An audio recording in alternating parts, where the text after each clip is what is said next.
বলো। উফ, এবারই একটা খবর আছে। কেন কি ভুরভুর করে পোলো আসেন আর ওই কষা মাংস। পাচ্ছি তো। তুমি চিন্তা করো না, খালি হাতে কোনো অনুষ্ঠান বাড়ি যাই না। তুমি শুধু চুপ করে একটু দাঁড়াও, আমি দৌড়ে যাবো আর একবার একটা প্যাকেট নিয়ে এসেই দুজন মিলে ঢুকে যাব। আর কোনো মতে তুমি কথা বলবে না, যা বলার আমি বলে দেবো। হ্যালো, এখনো আসে না। উফ, দেরি হয়ে যাচ্ছে।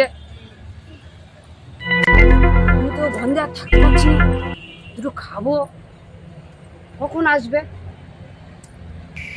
এখনো আসছে না, কখন আসবে? এনেছো? হ্যাঁ, এই কে কে এনেছো?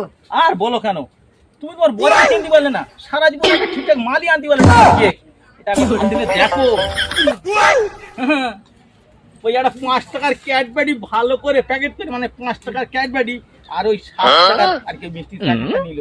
তাহলে চলো একটু যা দুপুরবেলা জমিয়ে টেনে দেবো না, সে কথা সে আমরা দুজনাই জানি। ভাব করে তোমার বুক করে খেয়েই চলে আসবে, চিন্তার কোনো কারণ নেই। তুমি তো বুক খাইলে আমার সঙ্গে এসো, দেখি কি করে কি করা যায়। যাই।